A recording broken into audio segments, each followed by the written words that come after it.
Hello, good morning! Marag samak naman tayo or saluna samak ang request ng mga boss.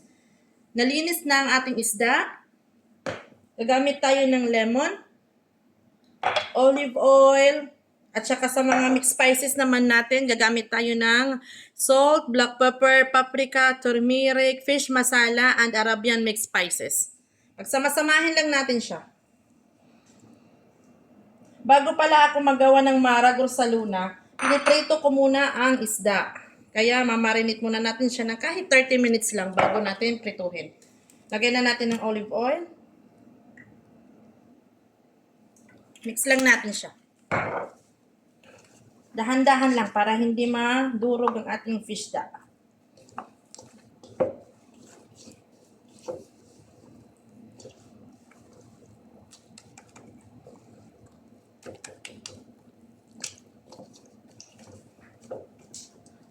Pagkatapos na natin marinate, rest lang natin siya ng 20 minutes bago natin prituhin. And after 20 years, prito na natin ang ating isda. Gorabels. Painit na tayo ng mantika para iprito na natin ang ating nababad na isda. Prito na natin ang ating fish.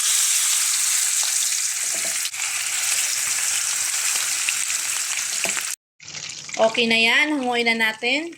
Lagay natin yung iba hanggang sa maubos ang ating isdang prituhin. Ready na ang ating piniritong isda. Sa paggisa naman gagamit lang tayo ng bawang, sibuyas, luya at saka kamatis. At sa mga mixed spices naman, parehas lang sila kanina sa nilagay ko sa marination ng ating isda. At syempre sa palasa, salt, black pepper at tomato paste. Sa paggisa, mantika. Painitan tayo ng mantika. Igisin na natin ng bawang, sibuyas, kamatis hanggang sa lumabas lang ang kanyang aroma. At pag okay na ang ating kamatis, sibuyas lumabas ng kanyang aroma, lagyan na natin ang ating mixed spices. Lagay na rin natin ang salt, black pepper. Pag nagluluto talaga ako kahit anong mapamanok, laham, or isda man yan, sinasama ko muna sa paggisa ang spices. Kasi mas mabango, mas masarap siya. Lagyan na natin ating tomato paste. Isa lang natin ng konti. Maglalagay na tayo ng water pang sauce niya. Huwag masyadong marami. Sakto lang. Antayin lang natin kumulo at ilalagay na natin ang ating isda. At pag kumulo na, lagay na natin ang ating isda.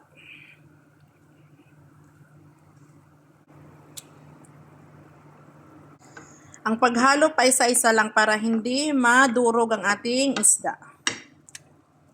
Ngayon lang natin. Kunting kulo na lang yan at okay na yan. Lalagay pala tayo ng dried lemon and okra.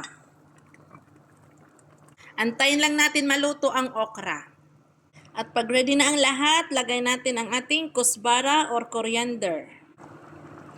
Pakuloyin lang natin siya ng isang kulo lang at ox na yan.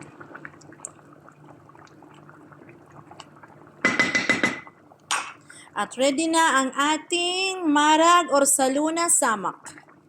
Thank you, buyer!